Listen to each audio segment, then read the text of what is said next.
A newly launched community center in Manila provides education, support, and life and job skills training for the youth in disadvantaged communities.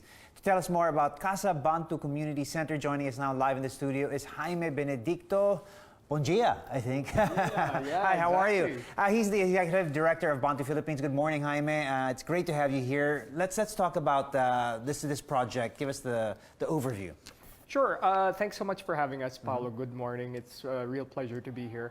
To talk about Casa Bantu, I need to speak a little bit about Bantu itself. Yeah. So Bantu is an NGO that was founded in Brazil by Mestre Rochinho, who's a renowned Capoeira master and youth worker. And its mission was really to empower vulnerable youth through the Brazilian art of Capoeira. So teaching kids discipline, patience, perseverance through things like music, dance, play, and instruments. And it arrived here in the Philippines when Mestre visited almost 10 years ago now. And it was really going well. You know, we saw youth go farther than they've ever gone. You know, it was really a very powerful instrument for working with them. But over the years, you know, we saw the youth begin to fall into what we might call poverty traps. So things like pregnancy, dropping out of school, joining gangs. And that's really what made it apparent to us that we needed to intervene in their lives in more than just one way, in things like education, in things like their home life, their environment. And that's really where the idea of Casa Bantu was born. Right. I want to take a step back, though. I mean, Capoeira is an interesting sort of instrument to, like you said, I mean, there are many aspects of this, this dance, this martial art, this form of exercise and form of discipline that sort of really is a great way to at least sort of get your foot in the door of sort of making a connection with these disadvantaged youths. Absolutely. Why do you think Capoeira works so well in that sense? It's a really great way, a vehicle for youth to engage, right? So when you think about youth who are on the streets, they're more used to running around, they're more used to playing basketball and all of these dynamic activities. And that makes it a little harder for them to do things like sit still in the classroom for 5-6 hours and eventually even to hold a steady job. And so Capoeira is something that's very dynamic, it's very engaging, it's something you always have to pay attention to when you're doing it. And it involves music and it involves singing, and you know, Filipinos love to do things like that. So it's a really great vehicle. It's a really great on-ramp for them to learn life skills. Right. It's like you said, it's the first step, and really what you have done is sort of move it forward and move these interventions forward. Let's talk a little bit more about how you guys take this next step towards empowering at-risk youth. You opened a community center in San Andres Bukid last January, I believe. Why there, and you know, how's it been so far? San Andres Bukid is the most densely populated section of the city of Manila, despite its very small size. Casa Bantu, for example, is located in a barangay that's less than a square kilometer in size. But according to the PSA, there are 4,000 children in this small area. Across the street from where we are, there's another barangay where the PSA reports there are 9,000 children. So you can imagine when the population is that far out of control, there are a lot of social issues that arise.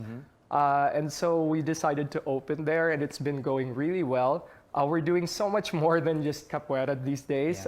We recently launched our Bantu School program where kids can come over, do their homework, access the internet, use laptops. They have a teacher who can supervise them and volunteers who help them out. We also do this new program where we give free community workshops, where we tackle things like financial literacy for business owners, where we did reproductive health last week for Women's Month. And it's really giving them this information that they need, which we think will help them get out of poverty. Right. Part of this is coming up with educational materials, I believe, and you've partnered with some people to come up with these materials. Who are you working with? We work with a great group of partners and companies. You know, we have partners who employ our kids, like the Antonius Group of Restaurants, Artilia in the Philippines, which provides our job skills training and has hired some of our kids. You know, we have a kid who was begging at an MRT station one time in his life, and now is an IT guy who works with people in Scandinavia. We also work with the Embassy of Brazil in Manila, International School Manila, Havaianas, you know, a great group of partners who share their expertise, who share their resources, and been so great to have them participating in this movement to improve the lives of people in San Andres. Okay, and it's continuously evolving. What else are you offering at the Casa Bantu Community Center? These services are free of charge, if I understand correctly. Tell us a little bit more about the people that you work with, the kids that you work with. How do you choose them? What sort of potential do you keep an eye out for? Can anybody sort of benefit from these centers? Sure. Well, it's when you have that many kids and young people, you don't really have to go through much in terms of selection. They really come. Sure. When we play our instruments, like kids just show up at the door and are like, "What's going on here? Like, how can we join?" And you know, like we said earlier, that's a really great entry point for them. We also launched last year the Bantu Leadership Academy, which is a jobs program. So we take kids who have had very complicated histories, shall we say, perhaps in school or with work. And we use capoeira and other methods such as workshops to give them job skills, to place them, guide them through the start of their employment, provide them with continuous improvement. And so that has been wildly successful. We have kids who are now working in Tagaytay as bakers. We have kids, as I said, who are working in IT, in human resources. And you never think that these kids, again, who were at one point in their lives perhaps on the street, like how far they've come. And it really does just show that you just need to invest in kids and give them the right opportunities. And they can do amazing things. Well, the proof is there. You've had your successes, and we hope that you continue with more success. You guys are doing some amazing work, Jaime. Thank you so much. Obrigado. Thank you for being here this morning. It's a real pleasure to have you. Thank you for joining us here on New Day.